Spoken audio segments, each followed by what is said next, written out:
네,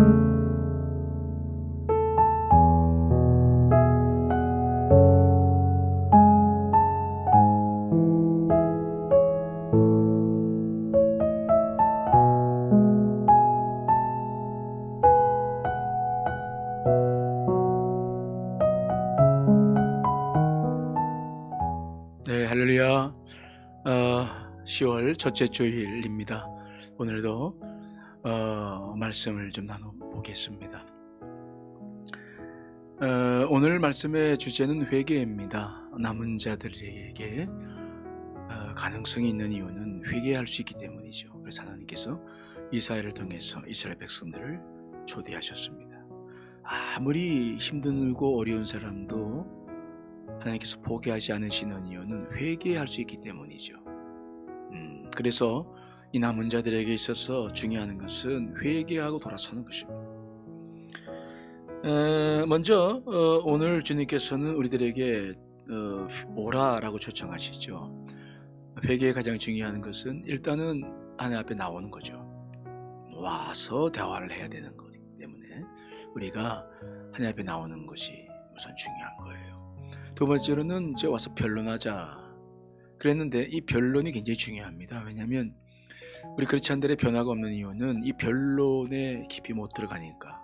그저 자판기처럼 동전 몇 개 집어넣고 쿡 눌러서 원하는 것을 뽑아 먹듯이 내가 회개하면 용서받는다 라는 것이 교리처럼 우리 머릿속에 들어와 있어요. 그래서 우리는 진정한 변론으로 들어가지 못하고 자꾸 이렇게 자판기식의 회개를 해나가죠. 그렇게 되면서 어떤 문제가 생기냐? 그러면 죄를 이겨내지 못해요. 우리는 동일한 죄가 또 와도 또 져요. 왜냐하면 주님을 깊이 만나지 못했기 때문이죠. 그리고 편안하게 죄를 짓게 되는 이러한 기이한 현상을 이 속에서 만들어내요. 그래서 변론하자 굉장히 중요한 개념입니다. 변론하려면 첫째는 자백이 있어야 돼요. 내가 내 죄를 자백했을 때 미쁘시고 의로우신 주님께서 내 죄를 사해 주시죠. 근데 이 자백이라는 말은 굉장히 솔직하게 하는 거잖아요. 그래서 이 회개라고 하는 것은 우리가 하나님을 만나기 전에 내가 나를 만나는 거죠. 내 양심에 나와 이성이 내가 하나가 되는 거예요. 그래서 솔직하게, 정말 솔직하게 그대로 이제 하나님 앞에 고백하기 시작하면 영이 열려요. 우리의 영은 아주 민감합니다. 그래서 영이 열려야 내가 깊이 이제 내 죄를 볼 수 있는데, 그때 성령님께서 도와주시죠. 이 성령님의 도우심으로 내가 왜 그런 죄를 지었는지 하나님의 입장에서 나를 보고 내가 정말 누군지 처절하게 깨닫고 나 때문에 고통받고 있는 사람의 눈물과 고통을 알아가면서 십자가의 은혜를 경험하게 되는 것, 이게 이제 변론의 과정이거든요.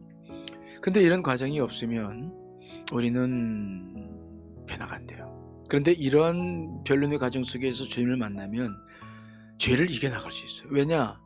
십자가의 고통이라는 거, 내가 지불해야 될 고통인데 주님이 지불하셨다. 굉장한 두려움이 있어요. 그래서 진정한 회개가 이루어진다면 죄 못 져요. 적어도 동일한 죄는 짓지 않아요. 근데 이제 이것이 되지 않을 때 반복해서 죄를 짓게 되는 거. 그래서 하나님께서는 변론을 굉장히 중요하게 여기죠. 그래서 와라, 변론하자. 그런데 이 변론에는 특별히 이 회개를 온전히 이루기 위한 것인데, 이 회개를 하는 이유는 그래서 우리가 부정적인 차원에서 내 죄를 따지고 징계하기 위함이 아니에요. 우리가 오늘 본문에 보니까 회개를 하면 두 가지 축복이 주어지죠. 첫째는 너희 죄가 좋은 같을지라도 진홍같이 붉을지라도 흰눈처럼 시게 되고 양털처럼 깨끗하게 된다. 우리가 지은 죄는, 그들이 지은 죄는 너무 험한 죄이기 때문에 지워지지 않죠. 그래서 붉은색, 진홍과 주홍으로 표현하는 거예요. 그런데 하나님은 이것을 지울 수 있어요. 회개만 하면. 그래서 우리는 이 회개라고 하는 것을 하게 되면 모든 것이 지워지고 새롭게 시작된 인생이 다가오거든요. 새로운 출발. 과거를 잊고 새롭게 살 수 있다는 것처럼 좋은 출발이 없거든요. 회개가 바로 그 축복이에요. 하나님은 그들에게 새로운 기회를 주고 싶어서 변론에 참여하라고 하신 거예요. 두 번째로는 주님께서 말씀하시기를 하나님의 말씀에 즐겨 순종하면 너희가 땅의 아름다운 숫을 먹는다. 이 땅 어떤 땅입니까? 이것은 그들이 현재 살고 있는 땅이에요. 하나님께서 예정해 놓고 있는 것은 뭐냐면 이 이사야와 예레미야를 통해서 예정해 놓고 있는 것은 이들이 계속 범죄하면 바벨론에서 철저하게 이제 파멸시킬 것이다. 바벨론이 세 차례 침공했는데 마지막 침공이 주전 586년. 지금 이스라엘 백성들이 이사야로부터 지금 이 회개 소식을 듣는 것은 아직 패망되기 전이에요. 그러니까 지금 회개만 되면 앞으로 예정되어 있는 재앙도 오지 않겠다. 미래를 바꿀 수 있는 거예요. 그래서 회개가 중요한 겁니다. 회개는 하나님께서 우리 미래를 인도해 가실 때에 방향을 결정하는데 결정적인 역할을 하게 해요. 지금 내가 회개하느냐 하지 않느냐가 내 미래를 결정하는 것이죠. 그러니까 회개에 대한 생각을 바꿔야 돼요. 우리는 정말 새로운 삶을 살고 싶고 미래를 좀 더 안전하게 살고 싶다. 그러면 지금 회개해야 돼요. 이것은 지금 코로나19와 기후재앙이라는 것을 맡고 있는 우리에게도 동일해요. 여러분, 회개하셔야 됩니다. 그렇다고 한다면 무슨 회개를 해야 되느냐? 저는 다윗 51편 1절로 3절을 통해서 세 가지 회개의 것을 함께 나눴어요. 첫째는 죄과입니다. 죄과는 이제 반역하는 거예요. 이것은 내가 하나님으로부터 받은 것을 가지고 하나님을 공격하는, 반역이라는 게 뭡니까? 왕과 신하, 상하 관계가 있는데 신하가 왕으로부터 모든 지위를 받았는데 받은 걸 가지고 왕을 공격하는 거죠. 우리가 이런 죄를 져요. 하나님께서 내게 지위를 주셨고 명예를 주셨어요. 그러면 주님을 위해 살아야 되는데 그걸 가지고 하나님을 대적하죠. 물질을 주셨어요. 근데 물질 때문에 하나님을 대적해요. 이런 일들이 비일비재하잖아요. 하나님께서 내게 지혜를 주셨어요. 그래서 많이 공부해서 그러면 주님을 위해 살아야 되는데 그것 때문에 저를 믿지 않아요. 의심하죠. 자녀를 주신 것도 마찬가지입니다. 건강 주신 것도 마찬가지입니다. 그 주신 것을 가지고 주님을 대적하는 거, 이게 죄가인데 다윗은 이걸 회개했어요. 왕은 하나님께서 세우셨어요. 근데 그 왕위를 가지고 죄를 범했으니 죄과에 대해서 회개해야만 했죠. 두 번째로는 죄악입니다. 이 죄악은 죄의 본성을 말해요. 우리는 아담의 죄가 흐르고 있기 때문에 가만히 있어도 죄로 기울어지는 경향성이 있어요. 그런데 우리가 기울어지지 않는 이유는 뭡니까? 경건의 훈련을 통해서 내가 믿음으로 살고 기도로 살고 말씀으로 살기 때문에 지금 우리는 하나님의 뜻을 이루고 있어요. 그런데 우리가 그런 일을 하지 않으면 우리는 죄로 그냥 쓰러져요. 죄의 경향성 때문에 가만히 있어도 죄로 무너져요. 다윗이 그랬어요. 밧세바와의 간음 사건을 저지른 것은 그가 제국을 어느 정도 다 완성했고 이제는 그가 나서지 않아도 될 정도였었어요. 그래서 암몬과 전쟁할 때도 이제 그는 나가지 않았어요. 밤늦게까지 잠을 자고 일어났는데 글쎄 왕궁에 올라가다 보니까 아름다운 여인이 보이는 거 아닙니까?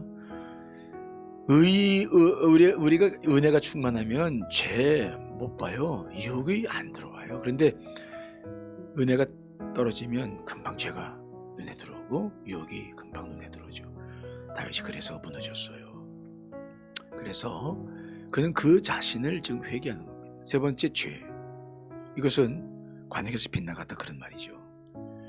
다윗은 왕으로서, 한 가정의 아버지로서, 또 하나님의 종으로서 걸어가야 될 정도가 있었는데 그 길이 있었어요. 근데 그는 그 길에서 빗나갔죠. 그는 뭐라고 고백했습니까? 복 있는 사람은 악인의 꾀를 쫓지 아니하며 죄인의 길에 들어서지도 아니하며 오만한 자와 함께 앉지도 아니한다 말씀했어요. 왜 그러느냐? 그는 시냇가 심은 나무처럼 주의 말씀을 늘 묵상하고 그 은혜로 살다 보니까 그렇게 삶을 살았던 것인데 이제 다 됐다 싶으니까 영적 게으름, 나태함이 찾아왔어요. 그래서 그는 죄를 졌죠. 다윗은 그 죄를 고백했어요. 그는 간음하지 말라는 7계명에서 벗어났죠. 살인하지 말라는 6계명에서도 벗어났죠. 그래서 그는 죄를 회개한 겁니다. 우리에게도 죄과와 죄악과 회개할 죄가 있을 거예요.